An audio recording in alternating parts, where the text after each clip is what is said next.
रेड्डी जी खास जे चेतन भाऊंच्या प्रचारासाठी आले, एकदा त्यांच्यासाठी जोरदार टाळ्या मला ऐकायला पाहिजे. आपण नेहरू दिव्या जोरदार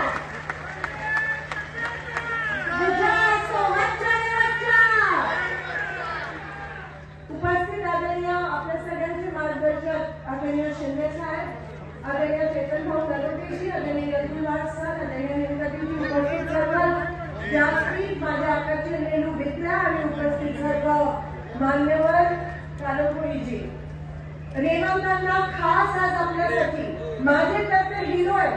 त्यांचा संघर्ष बघून मला खूप प्रोत्साहन मिळालं. ज्या पद्धतीत त्यांनी वन मॅन शो तेलंगणामध्ये त्यांचा आहे. तेलंगणाच्या इलेक्शनच्या वेळेस माझं भाग्य की मी तेलंगणाला गेलेली, रेवंतांना झुकरने ऐकून और आणि त्यांचा या देशात आज जर कोण एकमेव नेता असेल ज्यांच्याबद्दल लोक वेडी आहेत ते रेवंतांना आहे.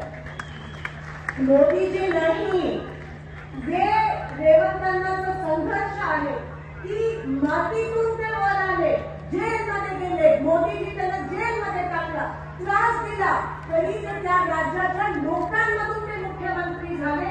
हा खरा संघर्ष आहे. मोदीजी त्यांना नाही छोटं बोलून मुख्यमंत्री आणि प्राईम मिनिस्टर रेवंतांना बोलतीलच.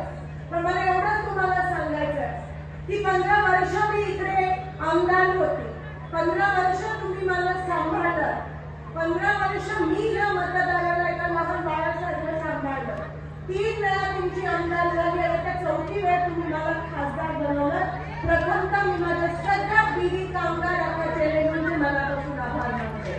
मला नेहमी विचारतात की ताई तुम्हाला प्रोत्साहन आणि बाकीच्या वेळेस चालू म्हणतात, एवढे कष्ट करतात तुमच्याकडे बघून मला प्रोत्साहन मिळतं आणि म्हणून ते 15 वर्ष आमदार होऊ शकते. तुमचं आणि माझं नातं हे आईचं आणि मुलीचं आहे, भावाचं आणि बहिणीचं नातं आहे, बहिणीचं बहिणीचं नातं आहे. हे नातं काही पैसे देऊन नाही मिळत, हे नातं विकत घेऊन नाही मिळत, हे नातं 15 वर्ष जगून ठेवावं लागतं. तुम्ही मुख्यमंत्री रेवंत रेड्डी गारी स्वागत